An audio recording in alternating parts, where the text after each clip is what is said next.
Hi friends, మన పెద్దలు చెప్పే మాట ఏది జరిగినా మన మంచికే, ఏదన్నా నష్టం జరిగినా మన మంచికే అనడం మన పెద్దవాళ్ల అలవాటు.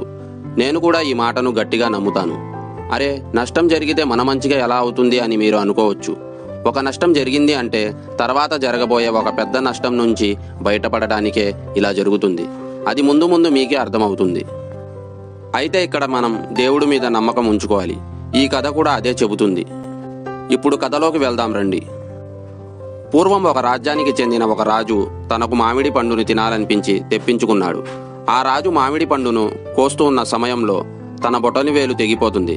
అరే, ఇలా జరిగిందేంటి అని మహామంత్రిని అడగడానికి మహామంత్రి దగ్గరికి వెళ్ళాడు.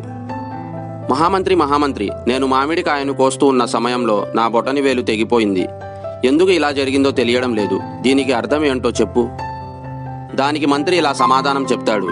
ఏం లేదు మహారాజా, ఏమి జరిగినా మన మంచికే, కంగారు పడకండి అని అంటాడు. అరే, నేను బొటనవేలు తెగి బాధలో ఉంటే ఏమి జరిగినా మన మంచికే అంటావు? పటులారా, ఎక్కడున్నారు? ఈ మహామంత్రిని బంధించండి అంటాడు ఆ రాజు. మంత్రిని బంధిస్తారు. మరుసటి రోజు ఉదయం రాజు వేటకు వెళ్తాడు. రాజు అడవిలో వేటకు వెళ్లిన సమయంలో తన సైనికుల నుంచి ఆ రాజు తప్పిపోతాడు.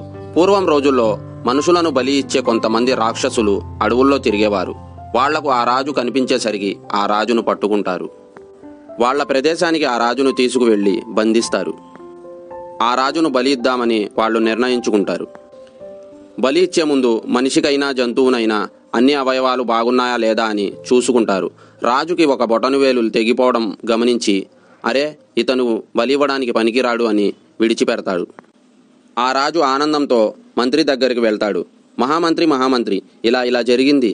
బలి ఇద్దామన్న సమయంలో నాకు బొటనవేలు తెగిపోవడం చూసి నన్ను విడిచిపెట్టారయ్యా అని చెప్పుకుంటాడు.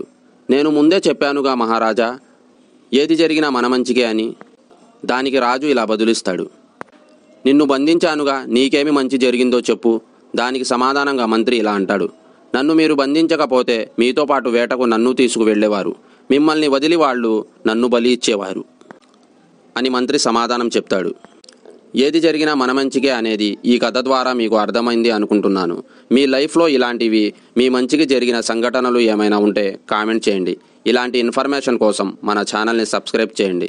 పక్కనే ఉన్న బెల్ ఐకాన్ని ప్రెస్ చేయండి.